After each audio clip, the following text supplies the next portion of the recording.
नमस्ते व्यास। DM astrology में आपका स्वागत है। आज का यह वीडियो रहेगा तिथि के ऊपर। मुहूर्त में तिथि बहुत ही महत्वपूर्ण आयाम है और इससे हमें पता चलता है कि मुहूर्त किस तरह से देखा जाता है और किस तरह से इसका फल मिलता है। तिथि जो हमारे शास्त्रों में, हिंदू शास्त्रों में सबसे पहले जो उदित हुई थी वो तिथि है। तिथि का मतलब होता है सूर्य और चंद्र के बीच का अंतर। जब हम कहते हैं कि सूर्य यहाँ पे है और चंद्र यहाँ पे, हमें अगर अलग अलग नहीं कहना है तो हम कहते हैं कि आज ये तिथि उदित है। सो तिथि, क्योंकि ये कैलेंडर जो है, अंग्रेजी कैलेंडर है, वो तो बाद में आया। हमारे शास्त्र में तो हम इसे तिथि के माध्यम से ही जानते थे। तो सामान्य तौर पर तिथि का मतलब होता है सूर्य और चंद्र के बीच का अंतर। अब यदि आप तिथि का उपयोग सही इस्तेमाल करेंगे तो आपको बहुत अच्छा परिणाम मिलेगा, जो आज हम देखेंगे। सूर्य से, जब सूर्य एक राशि में एक महीना रहता है और चंद्र उसी दौरान 12 के 12 राशि में भ्रमण कर देता है। चंद्र बहुत तेज चलता है। जब वो सूर्य से 12 डिग्री आगे चलता है तो एक तिथि पूर्ण होती है, ऐसा हम कहते हैं। ये एक तिथि का अंतर होता है 12 डिग्री। 12 अंश पे एक तिथि पूर्ण हो जाती है और उसके बाद दूसरी, तीसरी, ऐसा करके चलती है। उस हिसाब से कुंडली में भी आप देखेंगे तो सूर्य चंद्र अगर साथ में है तो अमावस्या होती है और उसके बाद हर 12 डिग्री चंद्र आगे जाने पे एक एक तिथि खत्म होती है। कुल 30 तिथियाँ होती है, जैसे 30 दिन होते हैं ऐसे ही 30 तिथियाँ होती है। इसमें से 15 तिथियाँ शुक्ल पक्ष की कही जाती है, शुद्ध पक्ष की कही जाती है, और 15 तिथि कृष्ण पक्ष की कही जाती है। शुक्ल पक्ष का मतलब होता है जब चंद्र धीरे धीरे बढ़ रहा होता है और पूर्णिमा तक पहुंचता है। पूर्णिमा के बाद जब अमावस्या की तरफ चंद्र जाता है तो वो कृष्ण पक्ष होता है। कृष्ण पक्ष का मतलब होता है अब चंद्र धीरे धीरे कम होगा। ये कम इसीलिए हो रहा है क्योंकि वो सूर्य के और ज़्यादा करीब जा रहा है और करीब जाने पे वो सूर्य के पीछे चला जाता है, उसके प्रकाश के अंदर आ जाता है, तो हमें वो नहीं दिखता है। इसलिए अमावस्या के दिन कभी भी आपको चंद्रमा नहीं दिखता है। अमावस्या के दिन हर वक्त सूर्य ग्रहण होता है और पूर्णिमा के दिन चंद्र ग्रहण होता है, क्योंकि पूर्णिमा के दिन पूर्ण चंद्र होता है, उसका ग्रास हो जाता है। और कृष्ण पक्ष में अमावस्या में जब चंद्र रहता ही नहीं है तो सूर्य का ग्रहण हो सकता है। सूर्य चंद्र के अंतर को हम यहाँ पे तिथि के माध्यम से जानते हैं। ये बहुत महत्वपूर्ण है कुंडली में, क्योंकि सूर्य हम आत्मा का कारक मानते हैं और चंद्र जो है वो मन का कारक है। अब ये बताता है कि हमारा आत्मा और हमारा मन किस तरह से जुड़ा हुआ है। हर एक अपनी तिथि जरूर देखे और मैं बताऊंगा कि किस तिथि का क्या परिणाम होता है।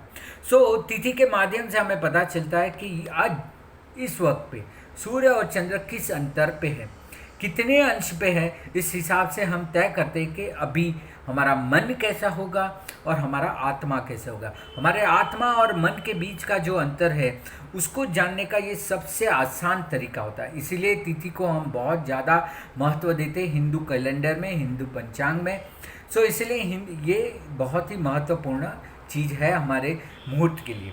अब क्या होता है कि हर एक 12 डिग्री पे चंद्र आगे चलता है, बराबर 180 डिग्री पे बराबर सूर्य के सामने आने पे दोनों उदित होते हैं, इसलिए उसे पूर्णिमा कहते हैं। और बराबर वापस से फिर वो कृष्ण पक्ष में सूर्य की ओर चलना चालू करता है और धीरे धीरे करके सूर्य के पीछे चला जाता है, जिससे हमें वो नहीं दिखता है, हम कहते हैं अमावस्या। कोई भी कठोर तपस्या है, मंत्र जाप है, उपासना है, वो हम कहते हैं अमावस्या को करनी चाहिए। बहुत सारे लोग डरते भी अमावस्या से। डरने की जरूरत नहीं, क्योंकि उस दिन चंद्रमा नहीं होता है। हमारा मन विचलित नहीं होता है और हम दृढ़ निश्चय से, सेल्फ कॉन्फिडेंस से कोई भी कार्य कर सकते हैं। इसलिए अमावस्या के दिन ही दीपावली होती है और हम पर्व को मनाते हैं। अमावस्या भी उतनी ही महत्वपूर्ण है। अब हम देखेंगे कि तिथि का क्या प्रकार होता है। तिथि 3 प्रकार की होती है। यदि नॉर्मली सूर्योदय से तिथि मानी जाती है। सूर्योदय के समय पे जो तिथि उदित हो उसी को हम पूरे दिन की तिथि मानते हैं, चाहे वो 1 घंटे चले, 2 घंटे चले या 10 घंटे चले। तो आज के सूर्योदय के समय जो तिथि है उसको हम उदित तिथि कहते हैं और उसी को तिथि पूरे दिन भर मानते हैं। जैसे तारीख रात को 12 बजे बदलती है, हमारी तिथि है वो सुबह बदलती है सूर्योदय पे। जब कोई तिथि एक सूर्योदय को देख लेती है तो उसको पूर्ण तिथि कहते हैं। जब वो कोई भी सूर्योदय नहीं देखती, मतलब कि आज सूर्योदय के बाद वो उदित हुई और कल के सूर्योदय के पहले ही खत्म हो गई, तो उसको क्षय तिथि कहते हैं। क्षय तिथि मतलब कि तिथि नहीं है, सो उसका कोई उपयोग नहीं होता है। और जब आज सूर्योदय के पहले उदित हो चुकी है और कल सूर्योदय के बाद तक चलेगी, तो उसको वृद्धि तिथि कहते हैं। वृद्धि मतलब जो डबल हुई, जो जिसका वृद्धि हुआ है, सो ये वृद्धि तिथि में आती है। कार्य में हम पूर्ण तिथि का ही ज़्यादा से ज़्यादा इस्तेमाल करते हैं, या तो वृद्धि तिथि को आप यूज़ कर सकते हैं। तो हो सके उतना पूर्ण तिथि को, जो एक सूर्योदय देख ले उतना आपके लिए सही है, वो तिथि आपके लिए श्रेष्ठ है। अब क्या होता है कि तिथि का सामान्य भोग्य काल 21 घंटे से लेकर 28 घंटा होता है। 21 घंटे वाली क्षय हो जाएगी और 28 वाली होगी वो वृद्धि होती है। एक पक्ष में अगर एक तिथि आपकी क्षय है, तो आपके दूसरे पक्ष में वो एक तिथि वृद्धि हो ही जाएगी, ताकि आपका यहाँ 14 दिन तो वहाँ 16 दिन हो जाए।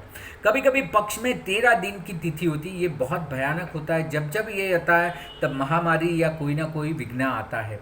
आप जरूर इसे मार्क करें। इसके बाद हम बात करते हैं तिथि का उपयोग, किस तरह से उपयोग करें। ये अगर जातक का वो तिथि है जन्म की, तो उसका क्या मतलब होता है, और मुहूर्त में हम किस तरह से तिथि को यूज़ करेंगे। तो इसके लिए तिथि को, जैसे मैंने कहा 30 तिथियां होती है, उसमें से 15-15 की 2 पार्ट किए हैं। शुक्ल पक्ष एकम से पूर्णिमा होता है और कृष्ण पक्ष होता है वो एकम से अमावस्या का तक रहता है। बाकी के 15 दिन या 16 से 30 भी आप कह सकते हैं। सो पूर्णिमा और कृष्ण पक्ष, ये दोनों पक्ष है, दोनों में 15-15 तिथि होती है। ये 15 तिथि जो है शुक्ल पक्ष की और कृष्ण पक्ष की, इसको 5 विभाग कर दिए गए हैं। एक तो हमने तिथि का प्रकार देखा, पूर्णा तिथि, क्षय तिथि, वृद्धि तिथि, और तिथि के विभाग है 5। पहला विभाग देखिए, इसको आपको 5 से डिवाइड करना है। 1 2 3 4 5 6 7 8 9 10 11 12 13 14 15। सो इस तरह से आपके 5 ही पार्ट है। 5 के 3 वर्ग किए गए। इससे पहला जो वर्ग है, जो एकम, छठ और एकादशी को आता है, 1 6 11, एकम, छठ और एकादशी को आता है, इसको हम नंदा तिथि कहते हैं। नंदा का मतलब होता है आनंदा। जिस कार्य से आपको स्वयं आनंद आए वो यह तिथि है। आपको संगीत में रुचि है, संगीत सुनिए, संगीत गाए, कोई गायन गाइए, जो भी आपके मनपसंद चीज़ है उसको करने का ये वक्त होता है, खुद को आनंद देने वाला। इसलिए हम जब नया महीना चालू होता है, जो एकम होती है, उस समय पे हम कुछ ना कुछ अच्छा कार्य करते हैं, क्योंकि महीना आरंभ हो रहा है, एकम तिथि आ गई है। सो एकम हो, छठ हो या एकादशी, एकादशी का व्रत तो सभी को पता है। सो इससे स्वयं को आनंद मिलता है, स्वयं के आत्मा को आनंद मिलता है। उस समय पे सूर्य चंद्र का उस तरह का आनंद अंतर रहता है जिससे आपको आनंद मिले। सो इसे नंदा तिथि कहते हैं। अपने आनंद का कार्य करें यहाँ पे।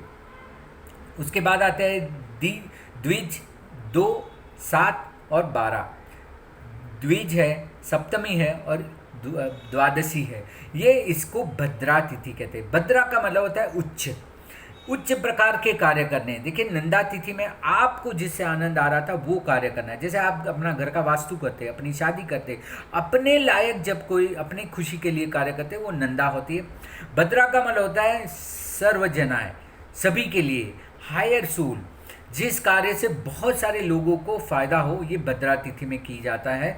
सो भद्रा तिथि होती है 2, 7 और 12। इस तिथि में जो भी कार्य करते हैं वो उच्च प्रकार के कार्य होते हैं।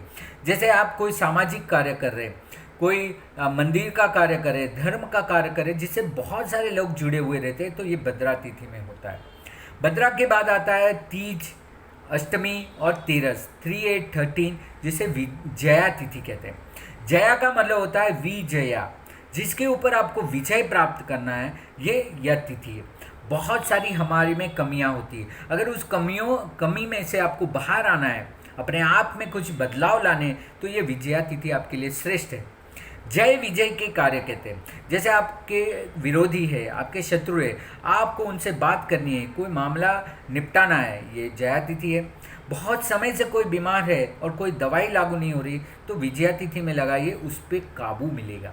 जिस चीज़ पे आपको काबू लेना होता है उसका होता है। जैसे प्राणियों की शिक्षा लेते हैं, क्योंकि उनको जानवर से कुछ अच्छे प्राणी में तब्दीली करनी है। डोमेस्टिक एनिमल को जब देते हैं ट्रेनिंग, घोड़ा है या हाथी या कुत्ता है तो उनके लिए ये बहुत तिथि उत्तम है, विजया तिथि। सो आपको भी जीवन में जो चीज़ें कष्ट दे रही है और जिस पे आपको काबू पाना है, जैसे बहुतों को बहुत सारी एडिक्शन होती है, उसके लिए ये श्रेष्ठ समय है कि आपको उस पर काबू मिलना है।